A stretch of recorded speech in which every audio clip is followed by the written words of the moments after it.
So for years, I had suffered from dandruff. And if you like me, you tried every single product that claims to get rid of these flakes.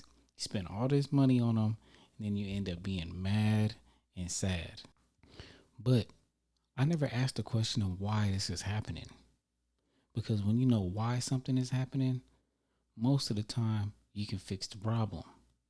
Malassezia is a fungus. I don't know if I said the word right, but it's a fungus and it's a beast. So this fungus eats the oils that our body produce. And when that fungus starts eating the oil that your body produces on your scalp, it produces fatty acids. And those fatty acids produce irritation all over the scalp nation. So then your body goes into panic mode and it starts making skin cells faster than it normally would. And the reason why your body is doing that because it's trying to get rid of that irritation on your scalp. Then those extra skin cells, they pile up on your head and then they form dandruff. Dandruff can also be caused by other things like other skin conditions, the weather, and your diet. When most people see dandruff, they probably think, look at this nasty mother. That's so gross. They got bad hygiene. He must never wash his hair. But having dandruff doesn't always mean poor hygiene. Here's an embarrassing story. So I was getting my hair cut, and this guy that was waiting in line next to get his haircut was staring at my head like I had cat feces and worms coming out my scalp. And he was like, what happened to your head? And I said, I'm panicking. I'm so, what happened to my head? When I got up and looked in the mirror, my head was covered in freaking dandruff and flakes. It was like, I never seen it like that before. I was so embarrassed. I never went back to that person and got my hair cut ever again. And I let my hair grow out for like 2 years because of that. And I shouldn't have been embarrassed, but I didn't know no better. I never seen my hair that flaky. I always washed my hair and tried to get rid of it. No matter how much I washed my hair, I still had dandruff. So I eventually I just gave up. I was like, you know what? This is just me. I got dandruff and there's nothing I can do about it. So after trying all the dandruff shampoos like Selsun Blue, Head and Shoulders, T-Gel, just to name a few, I finally came across a shampoo that actually works. And it's called Nizoral. Don't know if I'm pronouncing it right. Never could pronounce words that good. But this is the spelling.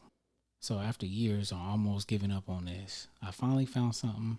And not only did it work for me, it worked for other people too that I recommended it to.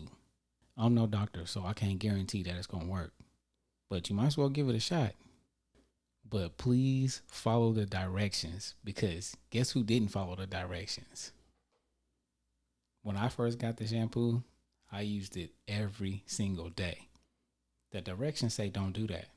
But I was so sick of having dandruff, I used it every day. The dandruff went away, but my forehead was extra dry and was just looking crazy. So it did something to my skin. But now I don't use it wrong. And it's not a cure, so it's not permanent. So I still get dandruff, but it takes it away. And I don't have to wash my hair as frequently. So now I'm gonna show you how I use the shampoo and some tips, at least things that I do. So come on, let's go ahead and hit this shower real quick. All right, so I just took my braids out, and you might see some stuff in my hair. It might look like flakes, but it's not. It's actually product that I use. But I'm gonna show you what I like to do first. So for my hair, if I have product in my hair, like I might have something like this, right? I might have something like this in my hair. I want to get rid of that, right, in my actual hair. So I'll just use some regular shampoo for that. Use regular shampoo for that. And then I'll wash it out. And then what I'll do is I'll get this. You see those right there? You get it on your scalp. You want to get this. You want to get this stuff on your scalp, not on your hair. Really, you want to, because your dandruff is on the scalp. So you want to get that on the scalp, and you want to let that sit on your scalp for like 5 to 7 minutes, and then rinse it out. Remember I told y'all that I didn't follow directions when I first started using the dandruff shampoo. So what I like to do, I learned this from a while back, and it helps now. I take some lotion, right? And I like to put it on my forehead, because you don't want that stuff getting in your eyes. So I put lotion on my forehead. Now make sure it's kind of thick. This is some really thick lotion. It, for one, it keeps my forehead moisturized. Two, the soapy water gotta travel through all this before it can get in my eyes. So this is a tip that I use. When I get in there, I put this stuff on my forehead because I don't want my forehead looking like Bumpy Face Johnson. I put it all over my forehead, get it, get it real lathered. Sometimes I like to put some on my ears because I want to keep my ears moisturized. I don't want my ears looking all flaky and crazy. But this is extra precaution for me. So some tips that I give you: you can put the lotion real thick on your forehead, especially when you get it around the eyebrows.